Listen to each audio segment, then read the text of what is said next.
Hey, what's going on, everybody? It is Chris, aka SSJ Blackrot, here with another episode of Should I Play That? Episode 46, I think. 46? Yeah. Yep, that's right. episode 46. We're here, 2020. It's a whole new year, and I'm excited about like how everything's set up for this, at least for the next month. Things are looking really good. We have some guests lined up. We have a guest in this very episode. So, Oh my God. And then Rod, what's going on, man? How you doing? Pretty good. For the folks listening week in, week out, it's we haven't really gone anywhere, but for us in real time, it's like it's been a minute. It's been a minute since we recorded. So I'm feeling good, refreshed, and I'm ready to go. All right. And just like I said earlier, we have a guest for this episode. We have Aiden, and you can find him on Instagram at that tall guy you know. Aiden, how's it going, man? I'm doing excellent this evening. Thanks for having me. I'm excited to be here. Yeah, I'm excited to have you on. I appreciate the shout outs you've done for the show, for giving us like some feedback. Like all of that stuff helps the brand. It helps the product, and we really appreciate that. We really do. Oh, definitely. It's a great podcast you got. Wow. Well, wow. Thank you. I do have a quick question though. How tall are you? Dude, this is the age-old question that everyone asks. I should just put in my bio. I'm 6'5". Good God. But do I play basketball? And I have to say, no, I'm sorry, I did not. I spent all that time playing video games. NBA, though. NBA, video games, maybe that counts, though, right? I think so. Like NBA Jam, right? Oh, yeah, exactly. Yeah, there we go. Some backyard basketball, when I was a little kid, too. Nice. Yeah. All right. So something I want to try a little different with, I guess, because I think I'm counting this as like season 3 of the show. When we have guests, I sort of want to have a small icebreaker, not only for you but also for our viewers, to sort of get to know you just a little bit. So I have 2 questions, and this is off the top of the head. So try not to think too hard about it, but I think you sort of already talked about it a little bit before pre-show, so this first question should be pretty easy. But Aiden, what's your favorite game of all time? My favorite game of all time, I have to say, without a doubt, hands down, it's Fallout New Vegas. I feel like it's a very cliche answer because I think it's got a very strong cult following. But if you're a fan of RPG elements and choice and branching storylines, I don't think you can find a better game than that. And I loved Outer Worlds, sorry, not Outer Wilds, because Obsidian, I think they do a great job, especially with RPG elements, but their crown jewel still sits in 2010. That's pretty interesting, because you would figure that with them putting out a newer game, it would shift over to that. But it's really cool to see that you still have your heart is still set in Fallout New Vegas. Oh yeah, I don't know. It's probably because that childhood nostalgia, bringing up, how everyone's feeling about the 90s now. I'm feeling that about 2010, I guess, because I'm a late stage millennial. When was the last time you've gone back and played New Vegas? I think I started my last playthrough just last year, but I don't think I finished because now that I'm in my 20s now, it's actually hard. I find it harder to balance a gaming life and a actually work life with everything that's going on. It's getting crazy, and especially since their other games are coming out, I'm like, I've already beaten New Vegas. I love it. I've pretty much played through every possible ending multiple times. I gotta move on and try something else right now. So, hopefully this year.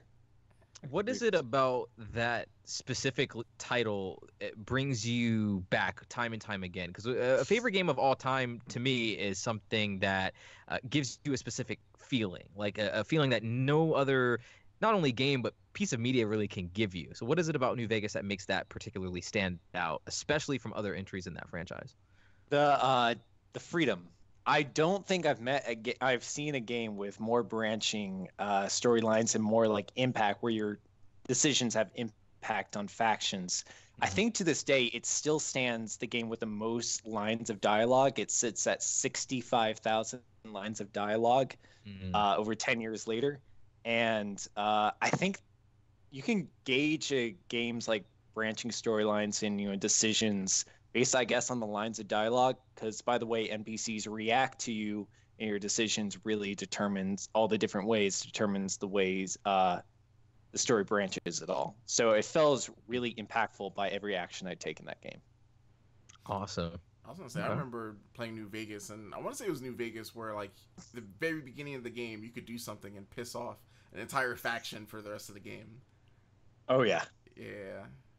But you can even work your way back into their good side, because that faction that you can piss off is actually split into two factions themselves, and it's branches into like the smallest little things. It's crazy.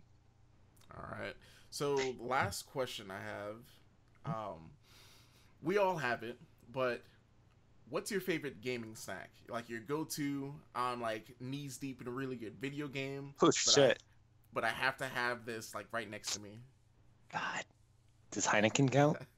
Because I have a Heineken perfect. Whenever I sit down. That's perfect.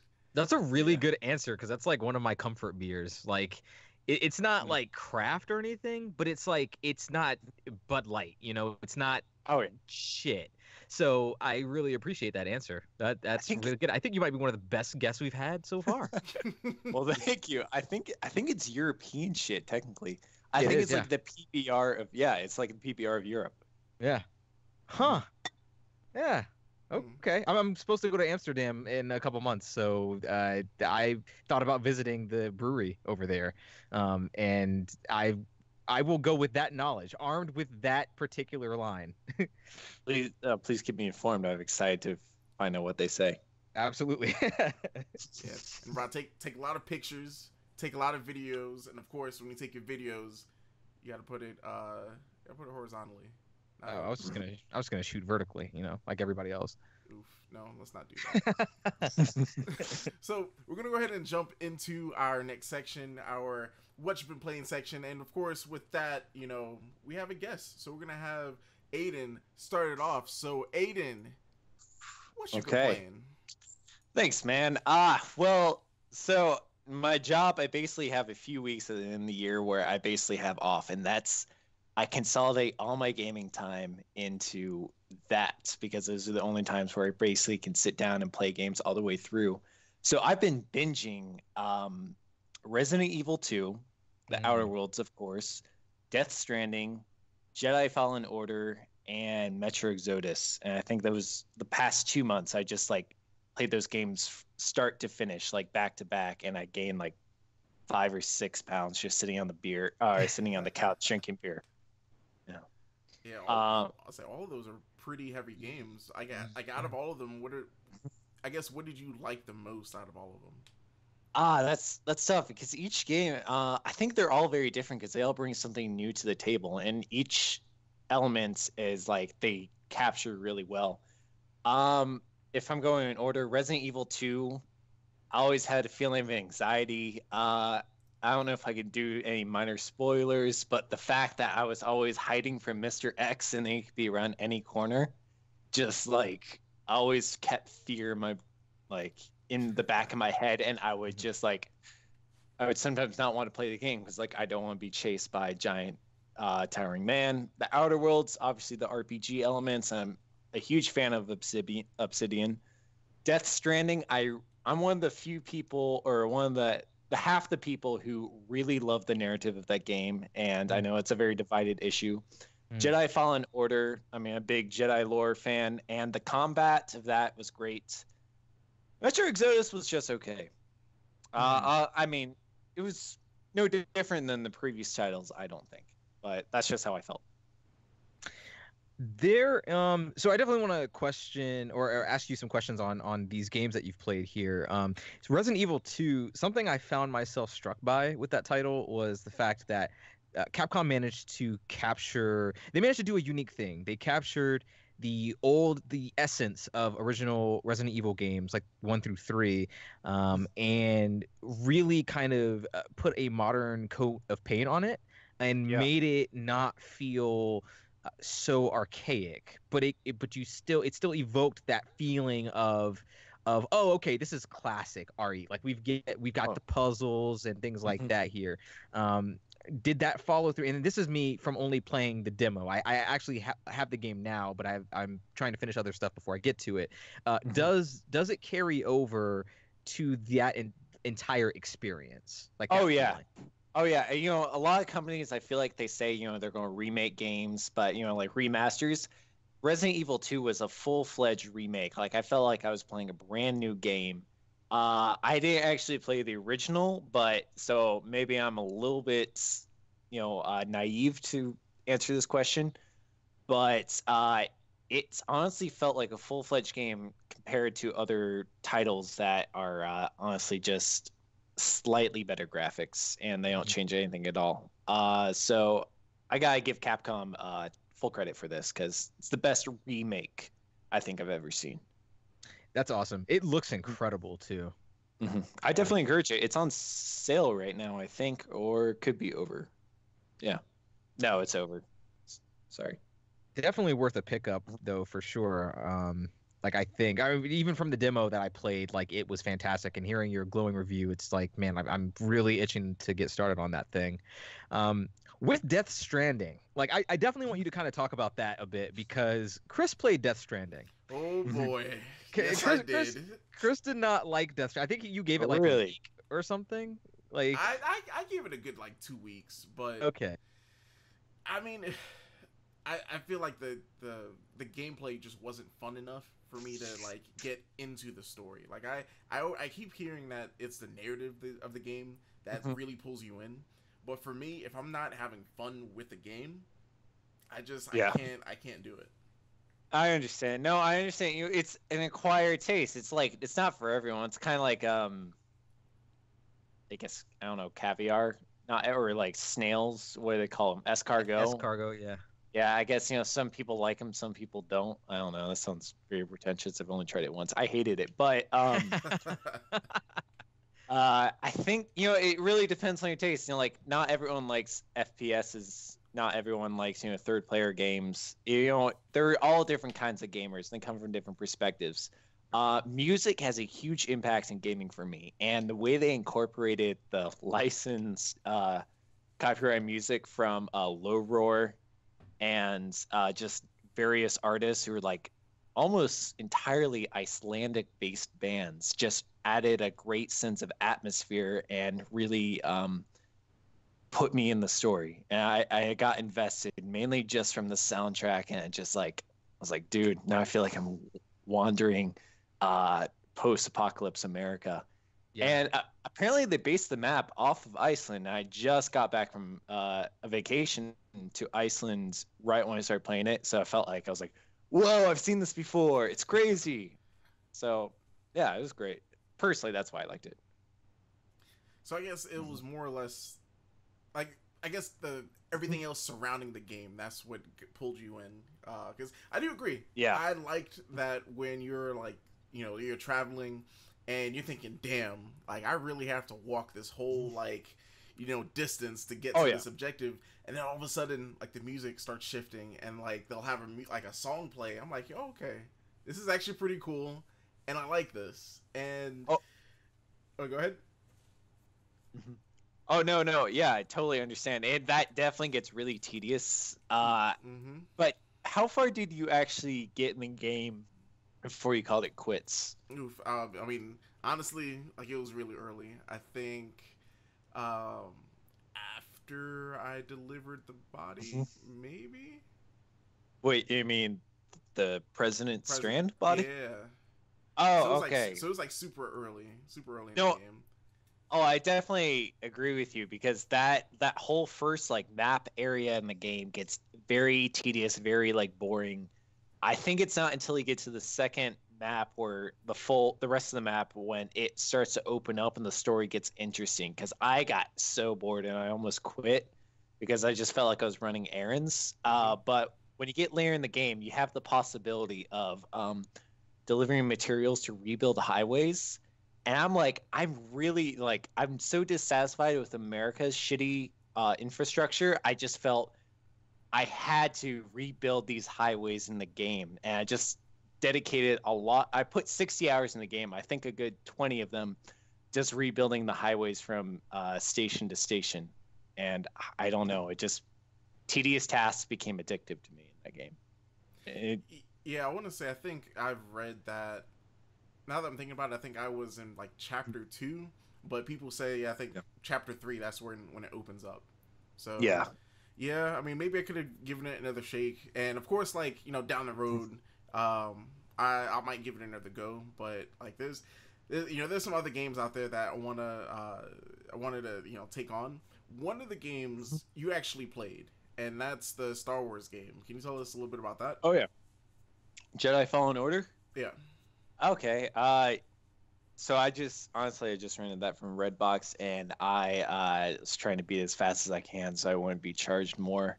So I started on like normal difficulty, and then eventually I got to like bosses. I'm like, okay, this like I gotta return this. I can't spend any more money on this game, so I just moved it down to Padawan.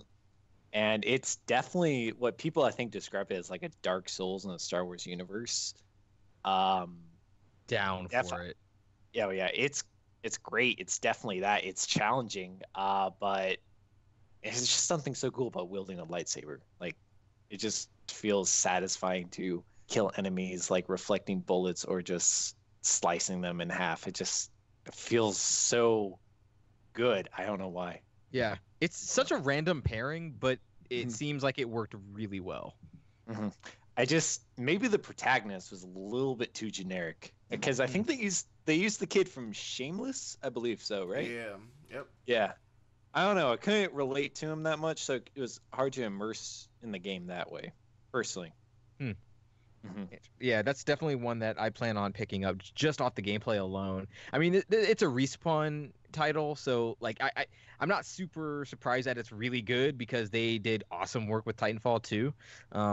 But man, like I'm kind of in the mood for like good Star Wars media after being disappointed by Episode 9. So this will be a good palate cleanser, I think. You didn't like Episode 9? I did not like it, man. I saw it 3 times. I loved it. Sorry. Oh, really? Put that there. Yeah. Oh, okay. Did you, just side note, did you enjoy Last Jedi at all? No, I hated Last Jedi. Interesting. Yeah. See, I loved Last Jedi. Like that's probably my favorite Star Wars movie. That's the thing with this last trilogy is that like it's so up in the air what people like. Yeah. It's divided a fan base so much. I honestly don't think I've seen a fan base divided until this last trilogy. Yeah. It's pretty wild, honestly. Yeah, I think at this point, Star Wars has like the most like unhappy fan base in existence.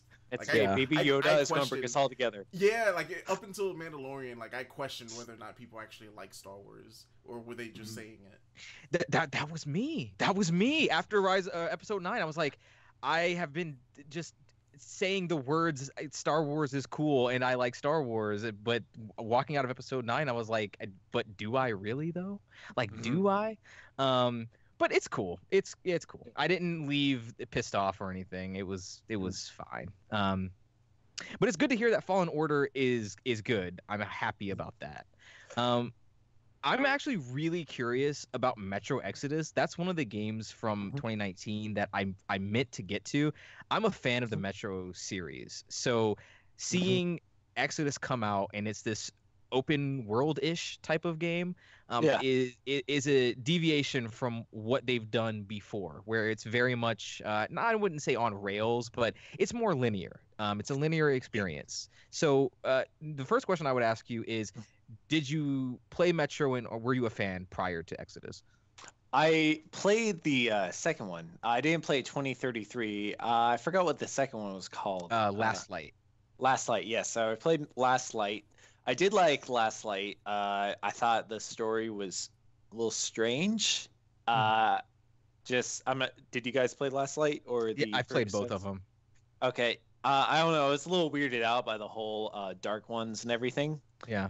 This game, they didn't bring them up at all, so they weren't involved at all. And I'd say what this game brought new to the table was basically how they laid out their maps, because it was like almost like sections of open world gaming, and then you would complete a section and move on to the next. And I thought it explored landscapes that were cool that you don't really hear much about, like Siberia and like Kazakhstan and all these areas where like, oh, those are countries too. I see them on the map, but no one ever really talks about them. So it's nice to see them in like exposed in a game and not like a typical major city setting or anything like that.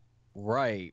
And that's one of the interesting things I found about the Metro series is that it takes place in this underground environment, because the top side of the world, like, I mean, it's dangerous, and it can kill you, and the environment is something that you do not want to be in, at least the open environment. So the idea, the prospect of wandering just outside in a Metro game was really intriguing to me, and I was just curious if they had pulled that off at all. I think they definitely pulled that off in terms of like leaving, and if you are wanting like advancement in terms of the storyline, I would definitely recommend playing Metro Exodus. It's hard to talk about without spoiling plot details, so I can't really say much about it, but this may be the last in the title, because I don't know where they can go from here. I was like, wasn't this series, it's based on a book series, right? Yeah, it is. Yeah. Okay. But it's also called Metro, so if they're no longer in the subway, you don't have to change the title.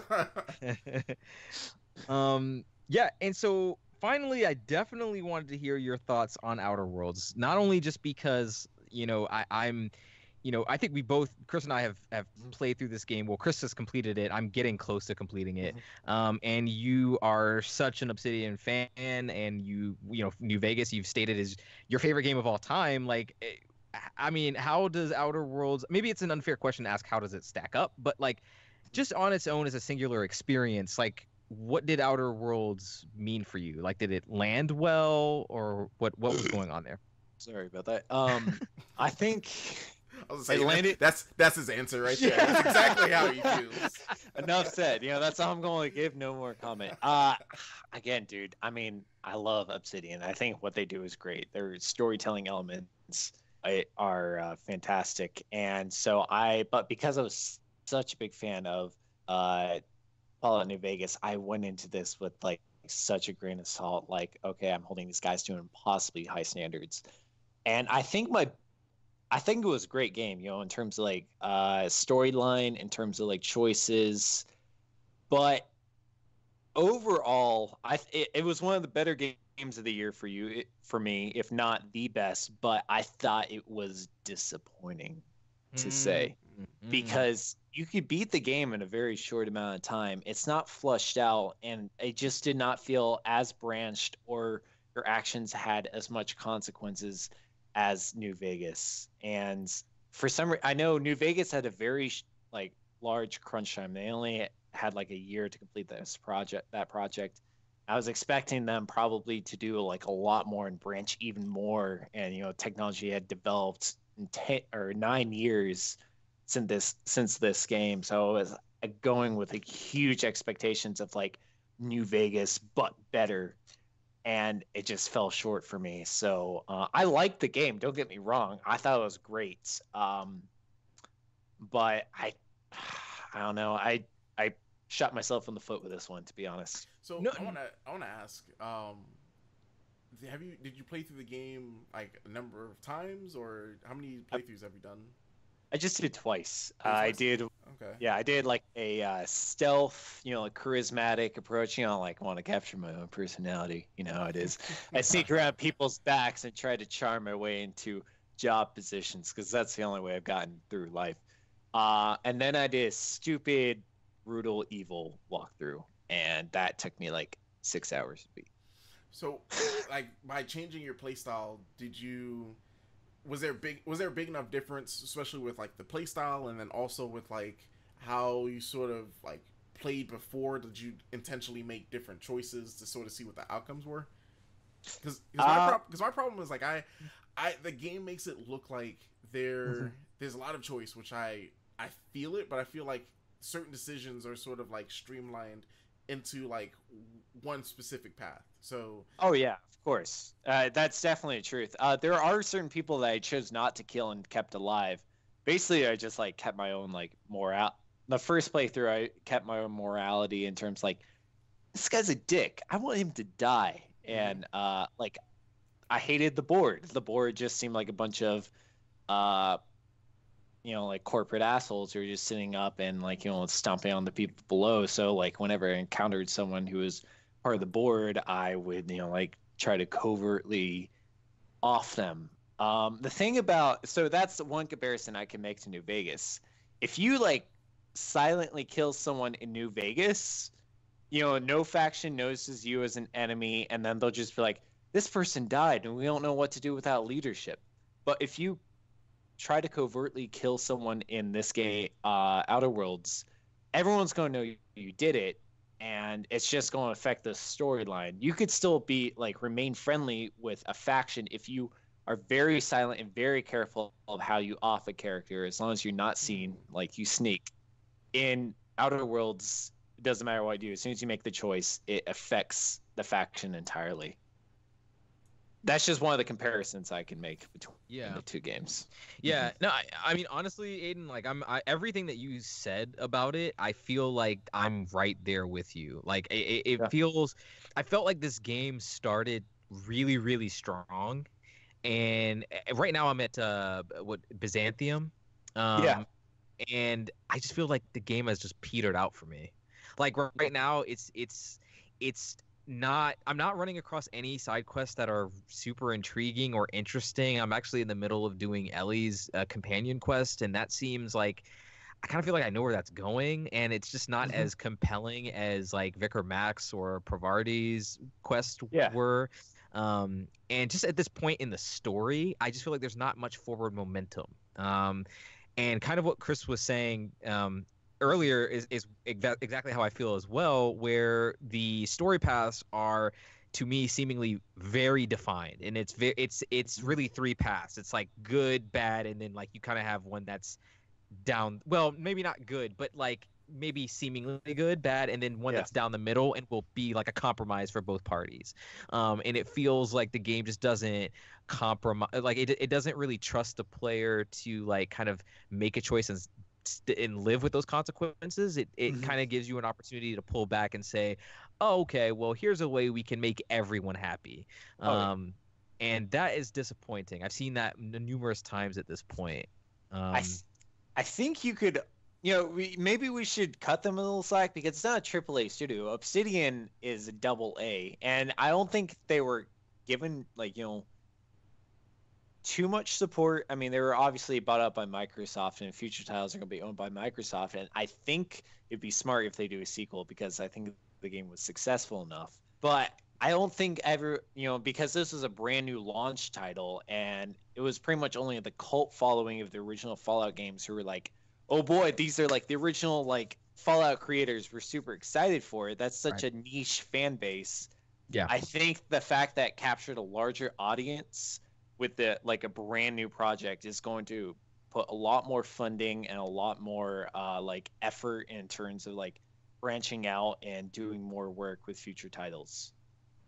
Yeah, definitely. And I think in Outer Worlds 2, it can definitely correct a lot of the issues that I personally had with it, for sure. I guess I was just disappointed at how quickly I bounced off of it, given how excited I was in the first like 5 or 6 hours. I was like, oh my god, this is fresh and new, and like they're refining everything that I love about this genre. Definitely. I think what saved me was that like my attention span in certain games, or just attention span in general, it's shot. So I like, just like you said at the beginning of the game, I did the side quest, I was doing the companion quest, I was really like sucked in.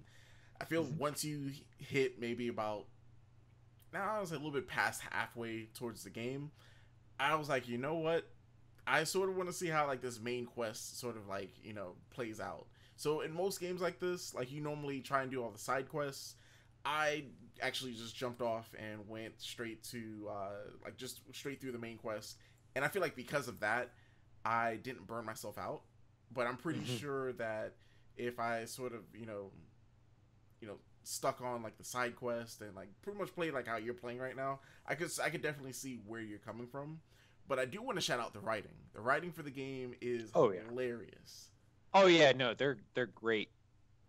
I definitely agree with you on that. Do you think I draw a lot of parallels, like a little bit more subtle humor, but I couldn't stop comparing it to Borderlands.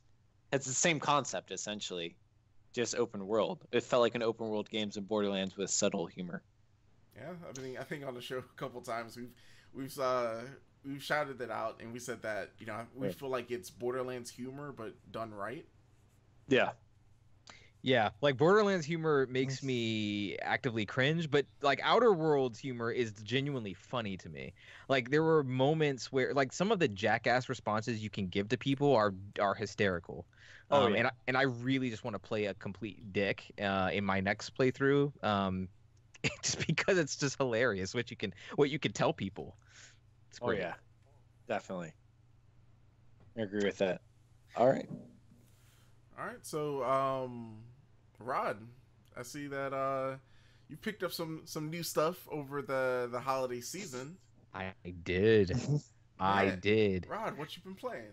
Man, I finally pulled the trigger on an Oculus Quest. I bought it.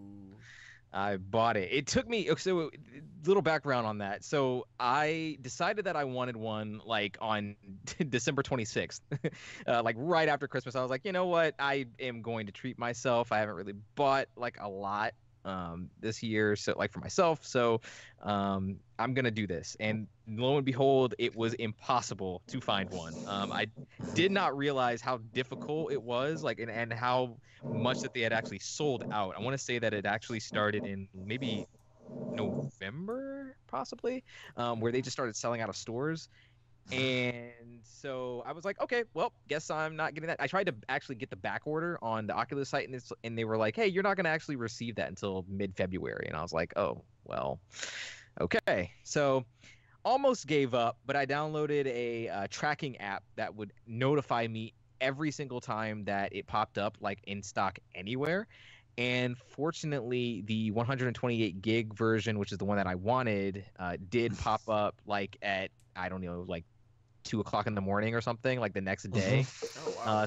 Yeah, so I like grabbed it real quick. I'd actually tried earlier in the day because I was getting notifications for this like maybe a few times, like I would say maybe 10 times like in the day, but I was always too slow. If I hesitated for even 5 seconds, it'd be gone.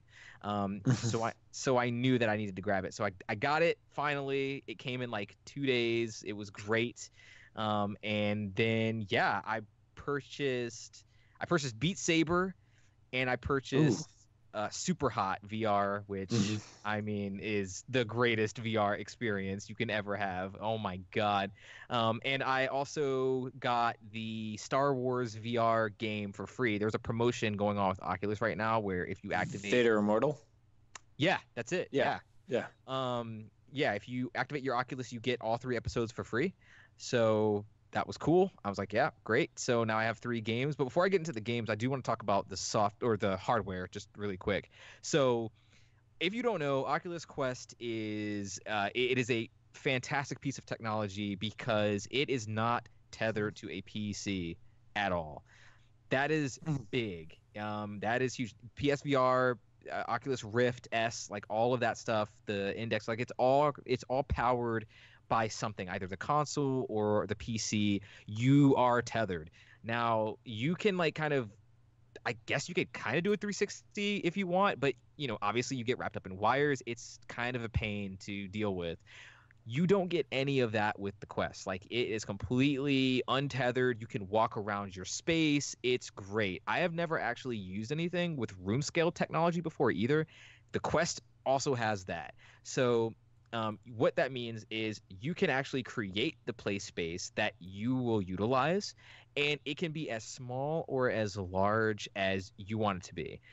So I actually cleared out some space. I just moved into a new apartment, and so I actually have a lot of space right now. So I actually was able to create a pretty large area, and like kind of what it does is when you boot it up, it actually asks you to create the space, and it's like acts as like a spray paint with the controller, and you just kind of mark the ground. There's like 4 cameras on the headset, so you can actually see like in reality, like through the headset itself. and you can draw your play space. And it's great because then some walls come up, and anytime you go outside of those walls or you come near it, no matter what game you're playing, those walls come up and you can kind of say, oh, okay, well, I shouldn't move back, or oh, I shouldn't maybe like extend my hand that way because I'm gonna hit like something probably. So awesome technology. I love it. This to me is the best VR headset out there. It's not the most powerful, but I think it makes up for the graphical fidelity in terms of just like what you can do with it. So that's awesome. And it does not look bad. So don't take it like I'm saying, oh, this thing looks like shit. It doesn't. That Star Wars game looks incredible. Like it's stunning how good it looks. But it's great. So you have like the Oculus OS, which is pretty nice. You know, you kind of have like your standard kind of screen. I have not actually gone online with it. Like I haven't like browsed the internet or anything like that on it yet. But you can do all of that. You know, you have the Oculus Store, all the sales. You have a wish list. It's very easy to navigate the store. The controllers feel really good. Like they don't feel like super cheap plastic. They actually feel pretty hefty, which is cool. How's the battery life? I have not. Okay, so I'm still at like 3 bars at this point. I maybe have put like close to 10 hours on the headset, and like I have not lost a bar in my handset yet. So the battery life on the headset itself is shorter. So right now I would say you can play for, depends on the game, I believe, but you could probably play for 3 hours without needing to recharge it, which personally is pretty good. Like three hours makes sense. Like at that point you either, you know, you're bored or like you physically might get I don't say you might physically get sick, but some people, like if you're not used to VR, like you sort of have to build up your VR legs. So like there were times, I know when I had the PlayStation VR, I like when I first got it, maybe play about an hour and a half before like I would get like a headache or something like that. But I played through Resident Evil 7 all the way through in VR, and that game definitely gave me my VR legs. Like at that point I was able to do sessions of like 2-3 hours. And a horror game. Fine. Wow, yeah. It's pretty That's intense. A way to break yourself in. But yeah, I was gonna ask. You said you bought Super Hot, and I know you know there was a time where you came over, you tried out Super Hot on the PlayStation VR. How's the difference with the room scale? Because like I think maybe about a month or two ago, I went to a VR bar in North Atlanta, I think. A Reverie, I think you're talking about. Yeah, and they have like all the VR set up, like the booths set up. Yeah. So like how'd you like the room scale Super Hot? Because I feel like that's a huge difference. It's a game changer. It is like legitimately a game changer. So like I've played Super Hot maybe in like 4 sessions now, 3 or 4 sessions, and it really changes it up because not only like do you have freedom of motion, whereas before like you don't, like with PSVR, like when I played it at your place a while back, like you were limited on movement, right? Like you could not go to certain areas simply because like the physical nature of the hardware just didn't allow for that. And also the tracking is a little bit wonky. It's not terrible, but it's not as good as the Quest head tracking, which is also a huge difference maker. And so yeah, the head tracking combined with the room scale does make it feel like a complete game. You're ducking, you're dodging in ways that like feel completely, when I say it feels natural, like it's so organic to the spirit of the game, where it almost feels like a different experience. Like, and I don't mean that to be like hyperbole, but I mean it's that it really does feel completely different.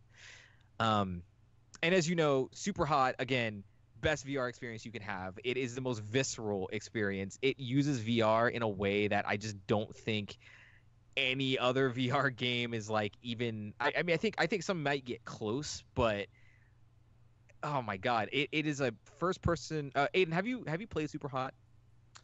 To be honest, I have not played VR at all, and I've just had to look up on YouTube what Super Hot was. Okay. It is great. So it is a first-person, I would say, semi-puzzle game because time moves when you move. So you have time. Yeah. So you have time to think about your reactions. You're kind of fighting against these figures who have guns, or they have knives or swords or something to kill you with, and you just have to kill them before they kill you. That's the objective of the entire game. Like I said, it is a puzzle game. You have to figure out, like, what objects to use. You can pick things up and throw them, including the guns. Those are used as weapons. It's you can have weapons thrown at you. Like if you punch someone with a weapon, like, and you can catch it in midair. Obviously, it's in slow-mo because, like, or it might be fast because you might be moving fast. But you can feel like John Wick. It's great. That's the best way to describe it, is like a John Wick simulator, because there are moments where, like, you're surrounded by a bunch of people. You might have like just one gun, or you might have a knife on you, and you got to make it out. You got to find some way to do it. Yes, and they do such a great job. The developers do such a great job of putting you in precarious positions. There is a few times when you have to figure out how to kill 3 people in a room with shotguns, and you don't have anything but like a knife. And it's great. You can walk up to people, take their guns, shoot them with it, maybe hit the other person with the shotgun, and maybe punch the other guy out. Like, it's so great. I can't say enough good things. So Beat Saber is also really fun. That is a rhythm action game. I am very much a fan of rhythm games in general, as some of you may know, and this one is no different. You basically have blocks that come at you as music is playing in the background, and they come actually to the beat of the music. And as they approach you or your area, you have to actually slice in the direction that they are approaching you with. So think like, I don't want to say Fruit Ninja, but like that's the only thing I could think of. But it's like you're actually cutting them in whatever direction the block says. So if the block has like an arrow going up, that's what direction you slice in. You also have to dodge like bombs and like platforms that actually come at you in VR, and you have to like kind of duck or go to the side, move to the side or whatever. Again, makes it all super smooth and really just very immersive with the wireless tech, so you can feel like you can actually move on the platform and not really be limited to space. I'm really enjoying that as well. I've played that for like a couple hours so far, and that's really fun. That Vader Immortal game, Aiden, you mentioned that before. Was that something that you had your eye on, like kind of to try out?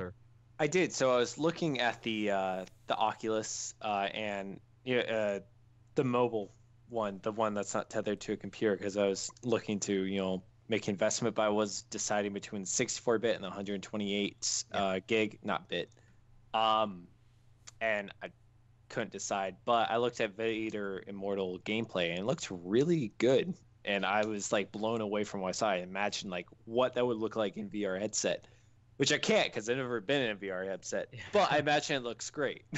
Yes, absolutely. It absolutely looks great. So the thing about Vader Immortal is that it is very much, I would say, an on-rails experience. It is what I would say is a relatively typical VR game, with the exception that it is Star Wars, and so there are some things that are just fucking cool. So like you have, I don't want to spoil too much, but you do have a lightsaber at some point, and you have some other fun stuff you can do, and there's actually there's a decent bit of combat in it, and they have some good voice work, and the story is pretty standard Star Wars stuff, but like it's made even more fun because like you really genuinely feel like you're in the action. And I will just say that the game opens with you are in a ship and you actually like jump to hyperspace because like you're being, or light speed, because you are being chased by some enemy ships, and it really feels like you're in one of the films. And that is honestly one of the highest compliments I think you can give something like this, is that they were able to accurately emulate that feeling that you get. Also, Darth Vader is extremely tall and very menacing. Like when he comes in on screen, it's quite striking. I just thought about something. So when you set up the Oculus Quest, do you set up your height? No, you don't. Because I was gonna say, I wonder how Aiden stacks up against Vader. I wish. Maybe I'll get my. Is it one of those? So is Oculus Rift where something where if you move yourself vertical, like the game will move vertical as well? Yeah. Yes. So if you start the game when you're crouched and you get up like in the gameplay, will you just like you stand up during the gameplay? Do you get taller? Would that work? Kind of, yeah. Like the game does recognize. Like I can speak specifically to the Quest. Because the tracking is is inherent with the headset itself, so it does recognize it. Actually, one of the first things it asks you actually is where is the floor, so you can actually kind of dictate where that is, and that may have something to do with how it can tell when you're crouching and when you're not. But there are actually characters in the Star Wars game who are like speaking to you, like giving you dialogue, exposition, and you can walk around them and their eyes will track, or their entire head will track where you are. So like it's really cool. I was actually just playing around. I wasn't even listening to what they were saying. I was just like so fascinated that they were actively tracking me in real time, like where the player was in the world. I just never seen anything. Well, I mean, obviously we see stuff like that in other games, but just not in like I hadn't experienced that in a VR setting, and it just felt like, oh my god, I'm here. Like I'm actually living this adventure right now. Yeah, it's definitely a different feeling. Like being in a game where it's that direct, where you actually feel like you're in the world. Characters are like talking to you, move, and like you're like I don't know. It's something that's really like, I don't want to say visceral. That's not the word, but it's immersive. It's really immersive. Yes. Yeah. So I'm trying to think of, there were some games I played on a PlayStation VR that was like that. I think I played through. Well, Skyrim wasn't like. I think that was just like a quick port. Yeah. Like it wasn't. I hope they put Skyrim on the Quest. I hope so. Like I could see it happening, but at the same time, that is up to Bethesda to patch it, because I know that the PC version ran like shit for a while. So yeah, I'm not sure if fix it. Yeah. See, I could see, the Quest being great, for VR being great for like shorter burst games, but like since Skyrim is such a marathon, would that not be like an issue? Just basically like doing like 30 to 40 hours of gameplay just in a VR headset. Once you're immersed in the game, like and once you get your VR legs, the sky's the limit at that point. Yeah. Like at that point, you have to worry about your headset, the battery dying, because I know specifically for Skyrim, like that the ability of like being able to move your hands and like gesture so you can shoot fireballs, or like have your like direct your hands, or like if you wanted to use a bow and arrow, you actually have to take the arrow with one hand and knock it on the bow and pull back.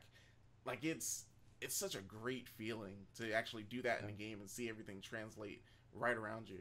Yeah, it sounds like something that might be off the wall, but it's possible. I to that point, like I have experienced so far. So I've obviously tried VR on other headsets, and so I've never really felt like there was an adjustment period for me personally. I know most people, I'm in the minority on that. Most people do need to get their legs, absolutely. I never had that problem here, but I will say that with the Quest, the battery life capping out at like 3.5 hours or whatever is completely fine with me, because at the end of that session, it's like I found myself not necessarily getting bored, but just kind of like, I'm tired, I'm up, I'm active doing this, like, I'm not just sitting on my couch, like I'm up, I'm engaged physically, and it can be taxing, like it physically taxing in a good way, it's good, but after that amount of time, it's like I feel full, like I feel satisfied. So when it's close to dead, I'm good. I've never yet been like, oh man, like I gotta charge it now. Like every time it's been like, yeah, it's about time to wrap it up. And that's cool. That's cool. And I will also say that with the Vader game, it is especially neat because you have to, like, it was actually it's funny. I got sick for the first time, like almost sick. Really? For the first time. Yeah, I do not. Let me emphasize that, like, I don't get motion sickness very easily. I've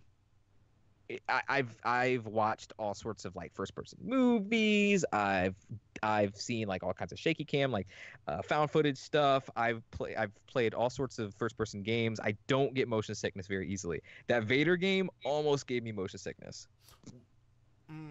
I was gonna say, is it like a certain sequence that's doing it? Yeah, it was something specific. It was actually, when they do this on default when you start the game, they actually offer the ability to kind of cut the transportation down to teleport you, because what happens is that there's walking in the game. Like, you are actually having to use the controller to walk.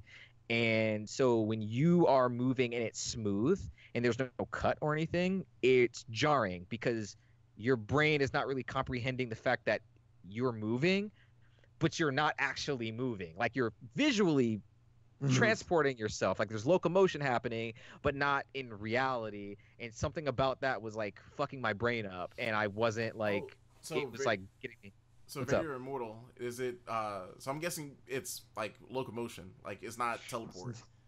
Well, they give the default is the teleport, but I turned it off thinking like, why would I want it to go? Because I started the game and it was like kind of weird that it was like teleporting me, and I was like, I don't like this. Yeah, like, I hate teleporting. No.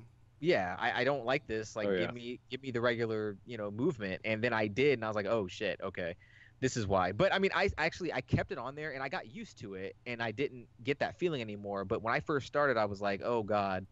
Okay, and then they also give you an option that when you're moving, you can keep smooth motion on, but your peripheral will blacken, it will darken, and so you'll only be able to see like maybe 20-30% of your screen, which also prevents motion sickness.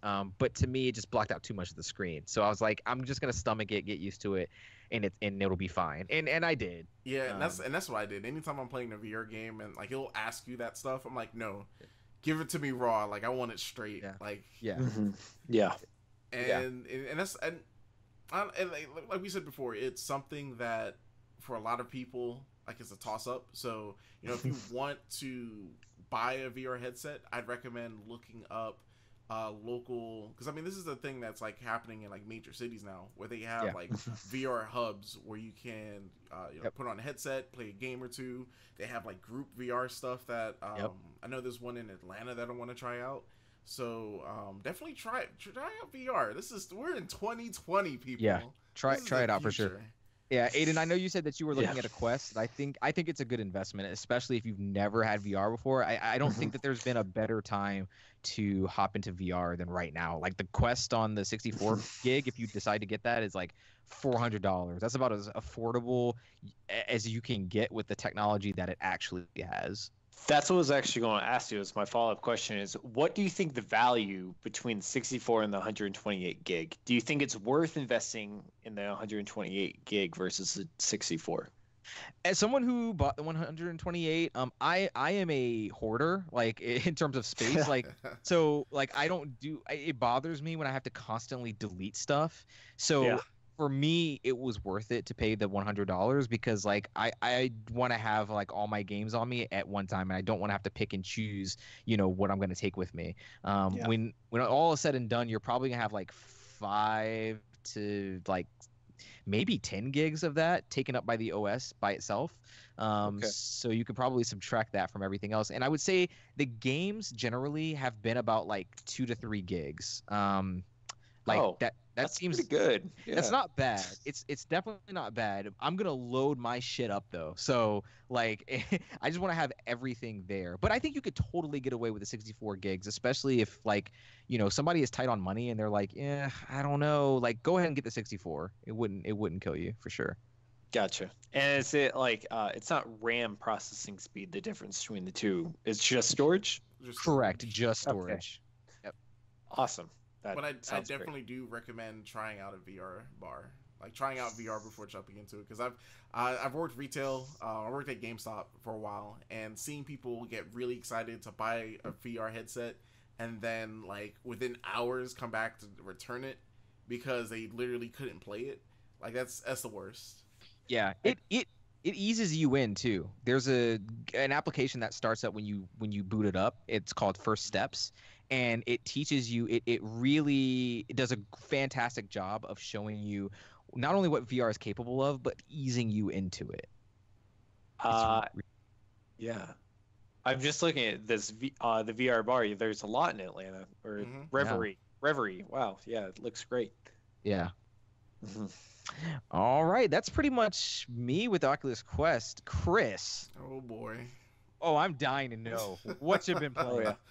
All right, so coming off of our Game of the Year episode, which y'all should go ahead and check it out, listen to it. Disco Elysium is a game that I pushed really hard for, super hard. I am really excited that I pushed it as far as I did on that list. But so I had some time over the past week and a half to play some more. And when I say that everything that I said in that episode, I truly meant, and to this day, it's where I'm at now, it's still the same. I love this game. I love being able to, if you haven't, seen the game, Disco Elysium is it's like an isometric RPG, as in think tabletop RPG, where your stats really how you build your character really affects how you play the game. So if you put a lot of stats into intelligence, then your character's gonna be super smart. You'll be able to deduct certain things while it's happening, and you can sort of solve certain situations before they even happen. But at the same time, you only have a certain amount of skill points. So if you pump too many stats into intelligence and have no stats in your physical attributes, which is what I'm going through right now in my playthrough, you'll come across instances where you have to use your brawn. And since I have literally no stats in that, I think there was a moment where I think I tried to kick a door or I was doing something physical, and since my character is so weak, he hurt himself.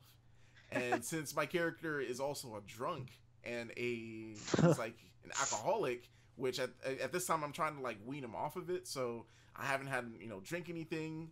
Now he's going through withdrawal, so anytime I get hit or something weird happens to me, there's a high chance I might get a heart attack. So there have been times where I think I had the option to jump a ledge, and I was like, you know what? Let's just go for it. I saved maybe a couple minutes before. I don't mind reloading this. I rolled, and I think I failed the roll. So I was thinking, shit, my character's about to die. But the game does a good job of putting you in situations like that, but then sometimes with the writing, taking that situation and turning it elsewhere. So right before he actually jumped, he stopped. He was like, wait a minute, this is stupid. I'm not going to make this jump. But with his forward momentum and stopping so suddenly, he tripped, hurt himself, and had a heart attack. Jesus. Wow. So yeah, that escalated quickly. God damn. Okay. Very quickly. There's so much in this game that I really like. There's not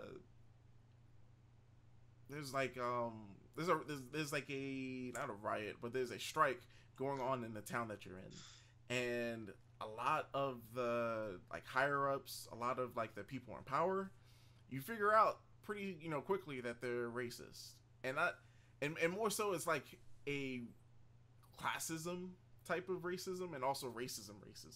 So tell me more about racism. Oh, yeah. full blown racism. It's it's interesting to sort of play through a game where I guess just to say it straight, you're playing as a white guy and being able to use that to your advantage.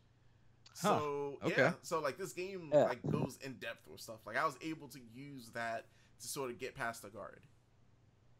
And at the same time, while you're playing, you have a lieutenant that's with you from another station, and you guys are working together on this case. When you say weird or wild stuff, that lieutenant will like, he'll, you know, make remarks, he'll look at you funny, he'll remember what you're saying, and like after, you know, I got through that guard, he, you know, he pulled me over, he was like, hey, all that stuff you were saying, are you serious? And I was like, nah, man, I just did that so you could go by. And he sort of, he looked at me, but he was like, all right, I was just wondering, just making sure. So yeah, man, like Disco Elysium is if you like RPGs, if you like Dungeons and Dragons, if you like stuff that you really, they're like really detailed, you'll love this game. That's you've definitely captured my interest. I'm gonna look into this now for sure. It's PC only right now, but they are porting it to consoles this year. It's a fun time.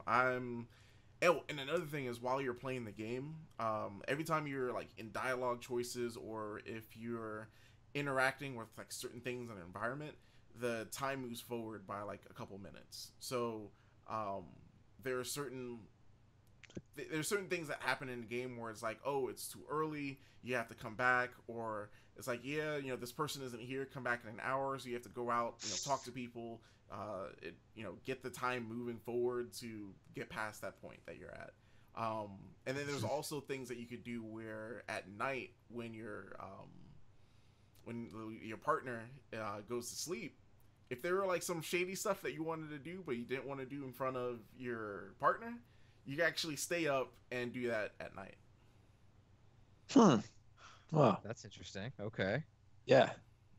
So it really sounds like that is and you said this during the Game of the Year episode, I believe, but like it's the ultimate game about like it almost seems like the antithesis of Outer Worlds. Like it seems like it's making you stick with each and every single decision that you have made. Like, yes. And it's the minute decisions too. Like they matter in every way. No, here's a good point. So there was a character that I spoke to earlier in the game and completely fucked up the dialogue tree. Like at the end of that conversation, he hated me. He was like, you know what? I'm done talking to you.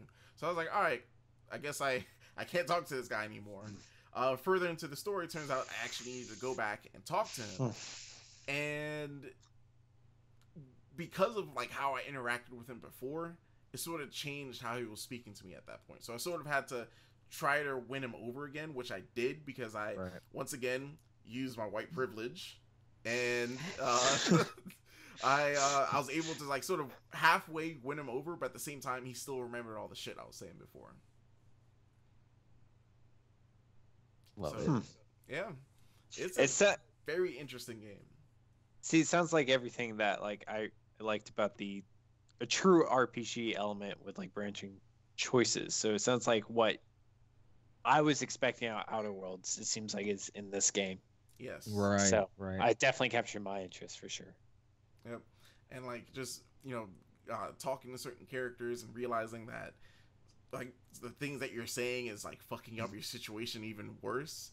It's like the writing in this game is also pretty good too. It's really funny.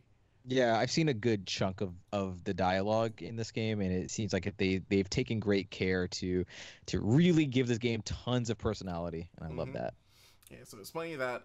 So like I said, played a little bit of that, and what else did you play, Chris? All right, so I picked up Bloodborne. Oh my! Oh wow! God. Yeah, so you know, something I've realized over the past year, especially when we were doing the, you know, Game of the Year episode, I guess I understand the gameplay loop of like these games now. So after jumping in and like sort of like, you know, explaining to you how I was playing, you're like, yo, Chris, you actually you might be good. I mean, you might be able to figure this game out, which yes. I feel like, you know, Souls games, Bloodborne, I guess Sekiro, all those games sort of fit in like that one box of, you know, the game is as, you know, it's as fair to you as you are to it. So if you go into a fight and you fuck up, then you fuck up. It's not the game like cheating you out of something. So the deaths that I've had in this game, of course, you know, some deaths you're gonna be like, yo, what the hell just happened? But at the same time, I sort of sit back and I'm thinking, all right, so this is where I messed up. You know, I overextended, or I used too much stamina swinging or rolling around. I learned from my mistakes. That's essentially what this game is learning from your mistakes. Yep.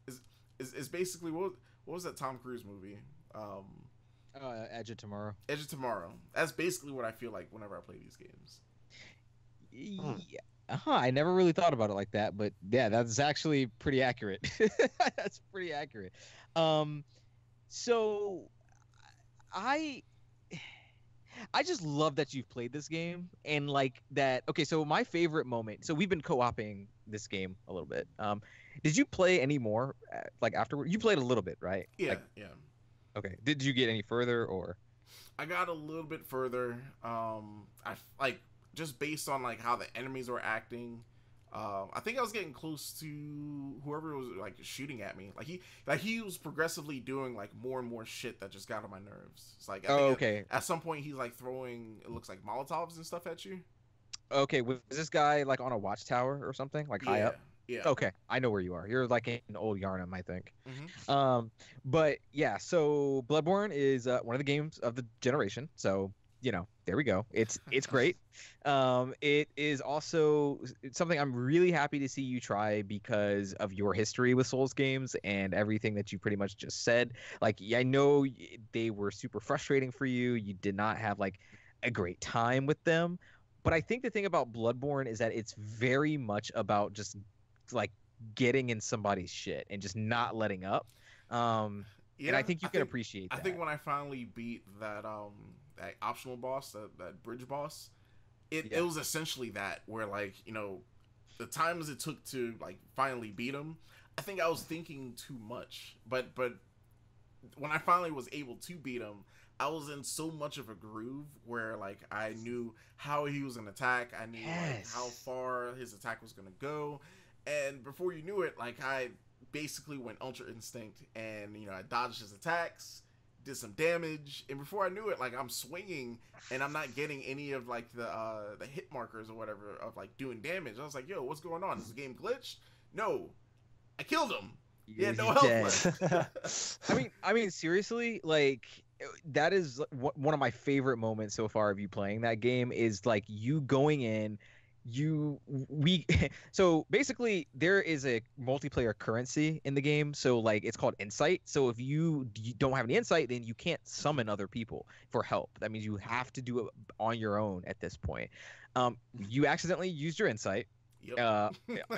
on it with an NPC character who got themselves killed fairly quickly. Yep. Yeah. And so I could not co-op that fight with you and get you through it. So basically you had to do it on your own. I am so proud of you that you literally went in and like learned the patterns, and you went in and just excelled, and then you got the joy.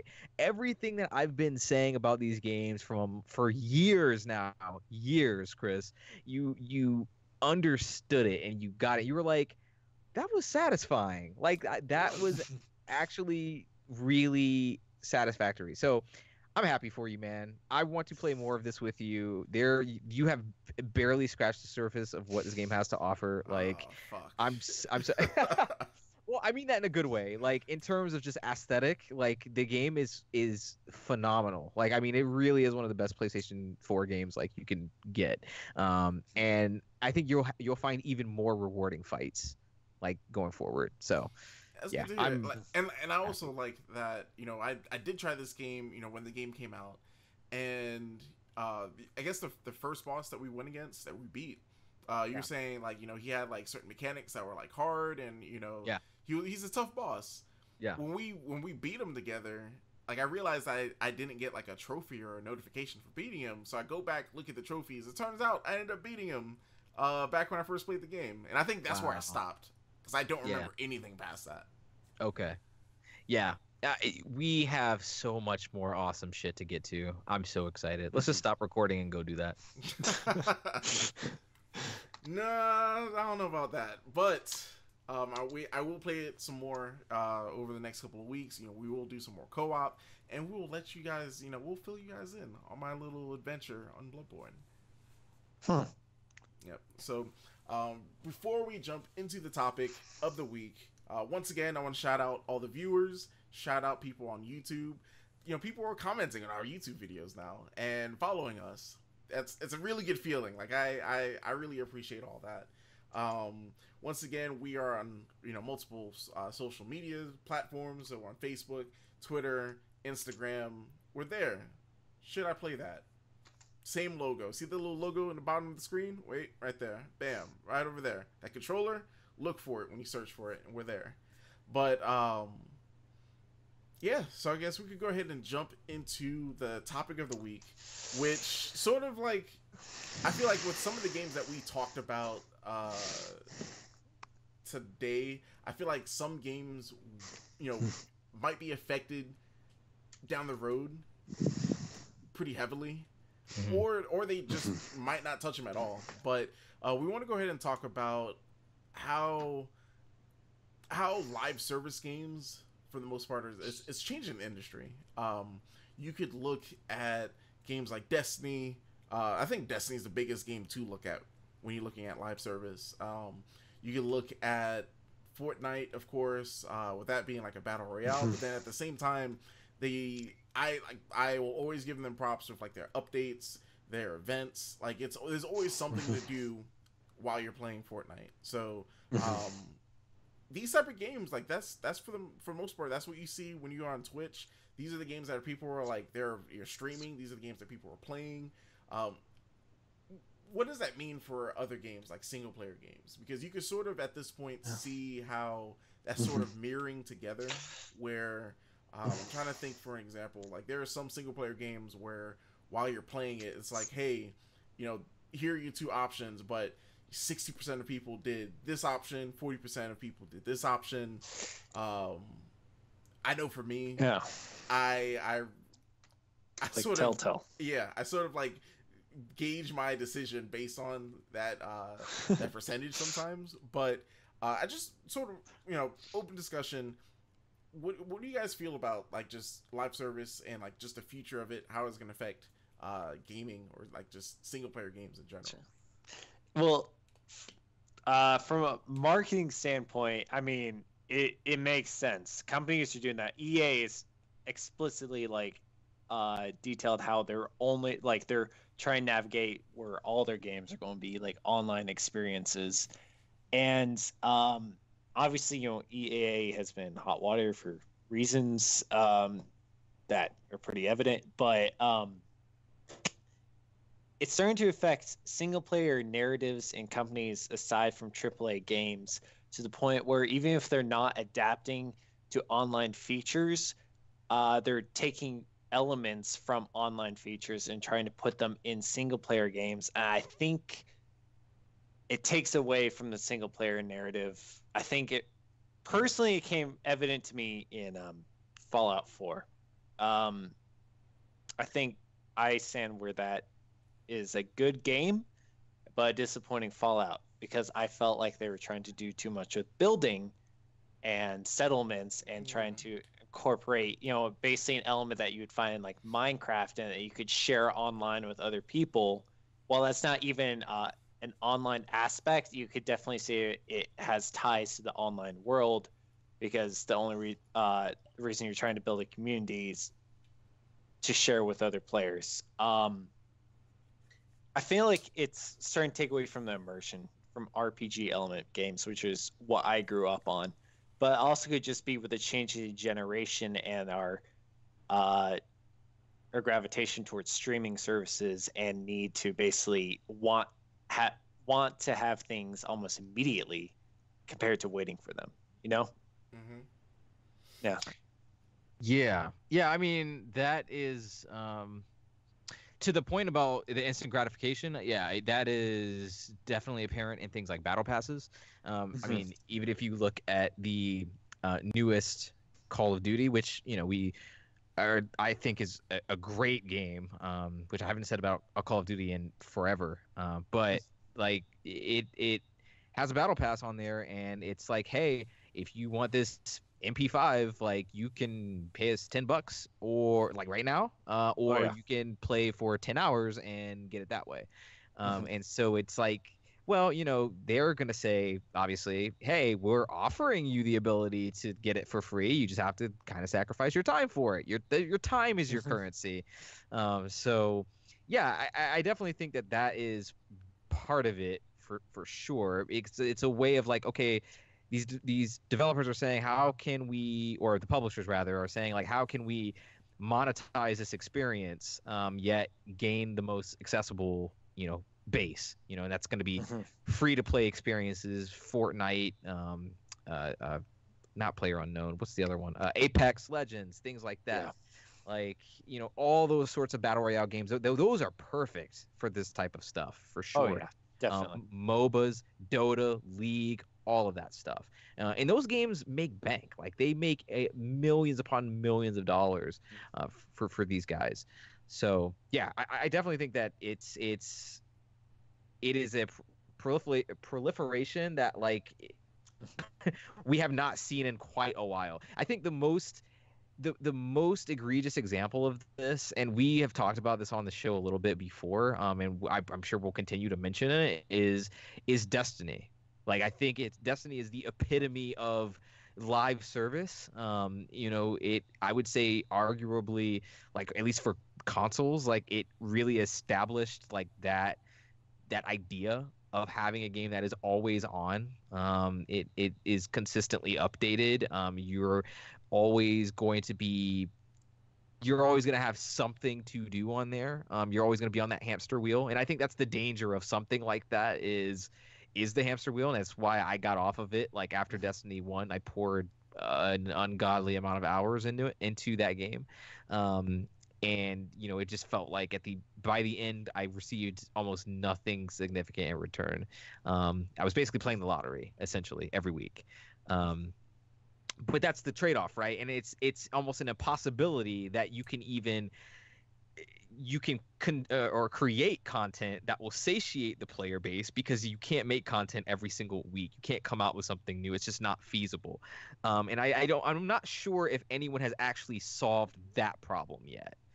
And I don't think there is really a way to do it, just because there's no way to create that content so quickly. Well, I mean, I feel like a good way of doing it, but it just has to be done. Well, once again, it has to be done right. But look at games like the Telltale games or any of like the episodic content games. A lot of those games are really fun, but the problem that a lot of them have is that it takes a while for these episodes to come out. So like for me, I typically wait until like the whole all episodes are out. So like I'm about to jump into Life is Strange 2 pretty soon. I think, what game was it? There's another game that is like just now getting its third episode, and I can't remember it. But like games like that, like I can't even remember what the name of the game is because it's been that long. The issue is that we the companies, these developers, publishers, they have to figure out a way to keep our attention onto these games, because essentially that's what they're fighting for. You have these free-to-play games where you sort of jump in, jump out. You have other services like Netflix where there's stuff consistently coming out that you can just binge and watch. It's at the end of the day, it just falls down to creating a product that you could jump into and it holds your attention.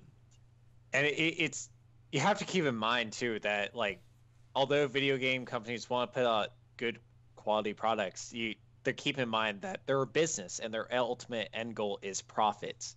And constant revenue, as opposed to a one-time payment, is the only way to consistently build profit. And that's why AAA studios are all navigating to always have an online presence so they can consistently draw money in, as opposed to put out a single strong narrative game that has huge quality and huge critical appeal, but it could lose business because even though it got huge praise and everything, it just did not live up to either enough to make the net money back, or just EA made a profit, I know, this past year, but they're still disappointed because they're expecting more profit from it. So but expecting more money from where? That's the thing.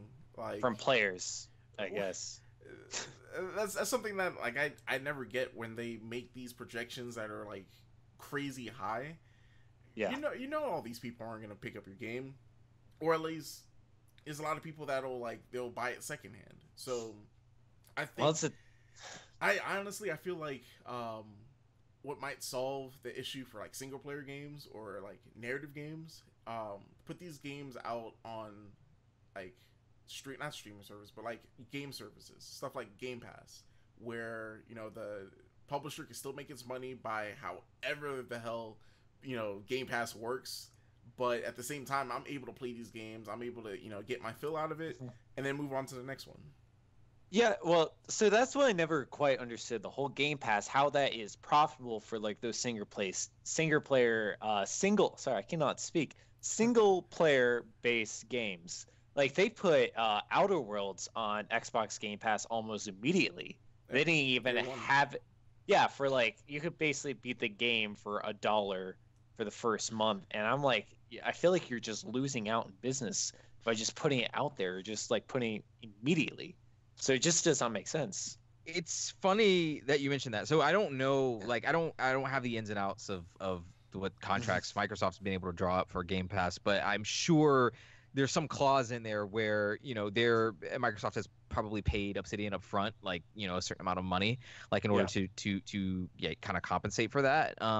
But I think that also kind of gives them more exposure. It gives you word of mouth, which I think is very valuable. So that's a game we've talked earlier about that game and just like kind of how it brought back kind of old school versions of you know Western RPGs, and you know I think the idea that it has almost no online interconnectivity at all. It is a purely single player experience, yet it also is considered a commercial success. There was several articles at the beginning of November saying that you know it exceeded the expectations for the publisher.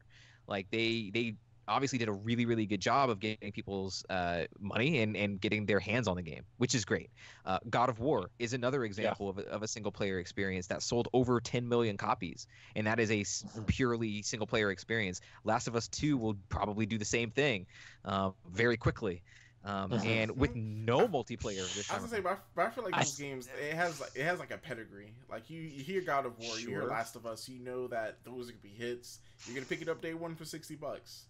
Yeah, but my thing is that like those games exist without any multiplayer component, pedigree or not. Like those are games that people are going to purchase and in droves, and they don't have any free to play bullshit in it at all. Is more of my point. Like yeah, you're right that like they have a pedigree, sure, but Outer Worlds didn't. Not really. I'm not going to consider like some people could say Obsidian, but like I'm not counting like those of us. People like us in the know, and we know who Obsidian are, you know who they are, but not everybody knows. Joe Schmo won't, you know, and my family is not going to know who that is. They'll say, oh, okay, what's that game that's been advertised with Xbox Game Pass? I want to try that. I heard that's a cool thing, you know, but it has no multiplayer in it. Like I think things like that matter as well. Like, I don't know, it's interesting. I think this, you know. Do you think it has an Oh, go ahead. I was just saying, do you think it has an impact on the quality? You know, with the online features in mind, do you think it has an impact on quality in terms of the single player experience, especially you know with games that lock content behind, you know, like pay for content games, and I think that's why Jedi, you know. Star Wars Jedi Fallen Order had like a lot of people writing on that because you know EA was consistently wanting to put out like microtransaction based Star Wars games, and Jedi Fallen Order was the black sheep in this regard because it was just going to be like a one-time single player narrative release, and people were so hoping that this is going to like do great in sales, so EA will be encouraged to put out other single player narratives in the future like people actually want instead of mediocre microtransaction based games. But EA is going to do whatever it takes to get money. They don't care about reviews, they just want income because it's a business. Right. And the perception is there. That's a good example because I've heard, just like in my daily life with people who play games, they say, they were not expecting anything from Fallen Order at all. In fact, they were actually going like, I don't want to play that because that's an EA published game and EA sucks. Like they're going to do something to mess this up. And that perception is there. It's real. And I think that's a really, really great point. Chris, I didn't want to interrupt what you were about to say. I'm not sure if you were going to respond to that or something else. Oh no. At this point, I think you said it, and then that thought's already gone. So my next question is, how do you, with next gen right around the corner? We have, like I said before, we have these services like Game Pass. We have these games like Fortnite that are free to play. What do you think everything's gonna like build together? Like, what would you want to see this next generation for single player games? What you want to go first, Rod? Yeah, I mean, for single player games, I mean, I don't think that they're gonna go away. I think we're gonna continue to see them. I certainly believe that I think live service games, we've seen them kind of come up. We've seen them, Division 2, Anthem, Destiny, those type of experiences are going to continue to arise, and that's fine. As far as the single player content goes, I mean, I'm not going to say we're in a renaissance. I think we've had some really, really good ones in the last couple of years, but I think that the output is going to remain the same. I do think that there will be. It seems like the games industry is trending alongside like what is happening with the film industry, which is that there are either $200 million blockbusters and then like $2 million indies, and like that's kind of it. There's no mid-budget adult film anymore. Like, I mean, every now and then there might be one in like one in a blue moon, but like those are mostly dead. And I think that that's kind of what we're seeing here, is that like Krista, you made the point of like, okay, well, all those games had a pedigree, and you're right, they did. And so like, we're only going to get those experiences from established franchises? Possibly. And everything else is free to play in some fashion. Like that's quite probable. Like, how often are we going to get in Outer Worlds? Like, regardless of whether or not we liked it or hated it, like, I'm glad it exists, personally. And, I would like to see more attempts like that. So it's hard to say, but that might be where it's skewing. What about you, Aiden? I agree with you, especially. I don't think, those quality single player based narrative games will decrease, but I think the quantity of the quality based games is going to go down as more businesses see profit in online services and revenue. I just think that's just how it's going to go, especially because you see companies that have even critical like success, such as Telltale, still go out of business because just sales do not match up to make business ends meet. So businesses are going to do whatever they can to make a profit, and I think they're going to sacrifice quality of narrative-based aspects in order to improve on multiplayer and microtransaction or online-based revenue. I think so, but also technology. I'm expecting with next gen, it's going to be much easier to adapt, like the VR. I'm hoping. We'll see. Oh yeah. I think so for sure. The technology will be much game changing. Yeah, the technology will definitely be there. I think we spoke about this last week, but the not only will the tech be there, but I think VR is, I think 2020, you could book it right now, damn it. But 2020 will be the year that I think VR finally breaks into the mainstream. I think it's been trying for a while, and I think it's been kind of bubbling. But I think with the release of the Quest in the middle of last year, the fact that it was sold out almost completely during the holiday season is complete, to me, unheard of, especially at that price point. Like, I think that's great. I'm actually hearing like regular people talk about it. I'm seeing marketing like on during the NFL season, NBA, like I'm seeing like these ads like in more mainstream places. I think with the release of these consoles, like you're saying, like we absolutely see more VR experiences, and maybe that's where some of the more experimental games go as well. Is VR? I would be definitely curious to see about how that develops for sure. Mm-hmm. Yeah, I think, and this is me putting it out there. This is my hot take on it. Is that I could see services like Game Pass or PlayStation Now being the new home for like these single player, these console exclusive games. I can see them being tied behind like these services, and that's how these companies are going to be making the money off of it. So especially with a lot of these games being first party that are being put on it, especially the big ones. When you think of like big single player games, I'm thinking Uncharted, I'm thinking God of War, I'm thinking Halo, I'm thinking like these are these AAA games that are owned by these companies that have these services. That's the best way to sell Game Pass. That's the best way to sell PlayStation Now. Have it available day one. Have it where you could you could play through the game, and of course you have a library of other games to play.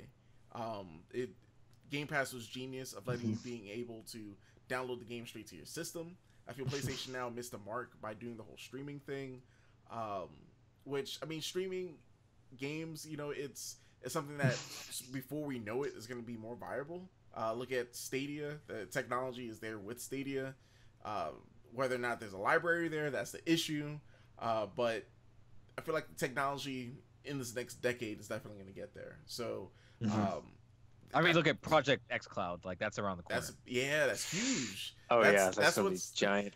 Yeah, that's Project xCloud. I feel like that's where Stadia is like. I feel like that's where they messed up. They feel like if Stadia just took their time with building a library, building first party games. Once again, the first party games. That's where like the exclusive games. That's what matters. That's why you buy a service. So look at why Xbox failed this last generation. Is because their first party games weren't there. No one wanted to be on the system because hey, all my friends are on PlayStation. I can play all these games on PlayStation and at the same time play these really good exclusive games. So the name of the game on all of this is just exclusivity on really dope games so that you can sell your product. So Microsoft has that. They're building that up right now.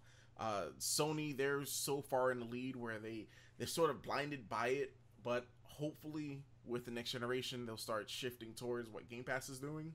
And if Stadia, if they don't come up with first party games or impressive quality first party games, that's it. It's dead in the water. Yeah. Stadia, you think Stadia is going to catch on? Like its sales, it was a little rough out the gate. You think it's going to pick up pace? The only way it's going to pick up is if they put out games that you would want to pick up the service to play it. Like because like I said, the technology's there, it works. But why would I? No, go ahead. Sorry. I was gonna say, why would I pay for a service to then pay for a game when I could just do the other way around and have everything like local. And at the same time, I have like these exclusives. I can't play Halo on Stadia. I can't play God of War. I can't play Zelda. I think Stadia really needs a really good exclusive lineup to get people to just try the service. There's literally no reason to try Stadia unless you're just part of the bleeding edge and you want to try out the technology. Who is Stadia Google for? kind of like we literally I feel like I've been asking this question since like Stadia came out in beta. Like I don't understand who it's for. Like I don't understand like what they need is not, to me, is not exclusives. Like, and I'll say that Stadia is going to be dead as soon as xCloud releases. Like, I feel like it's going to kill that thing dead. And unless they change the marketplace, no one wants to purchase full ass games for Stadia and still pay the subscription. What are you paying the subscription service for at that point? Like, literally xCloud and almost any other streaming platform, like it allows gaming right now, is a better sell than Stadia. That's Like, true. I just don't see it catching on unless they change something significant about that marketplace. I mean, I think that's one of the best things that VR is doing, is because that Half-Life Alyx, they're basically making an exclusive title for VR, and that's going to convince a lot of people, because people have been waiting for next installment in the series for years. So Yeah. the fanboys are going to jump on board immediately. The ones who have not already gotten the VR train. I know people that as soon as that game was announced, they were like, all right, I need to build like the best VR capable PC that I can. So once again, back to my point, exclusivity. That's what matters.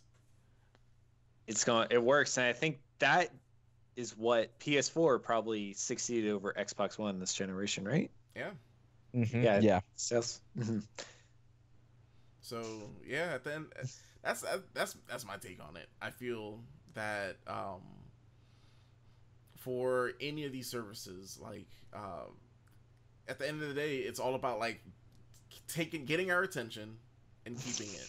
So when going back to looking at just like live service games, if it's something that like I could keep my attention on, and I'm spending my money on that product, like you said, Aiden, like these companies, they don't really care about how great a game is. They care about how much money they're taking in. So it all balances together. It all comes full circle.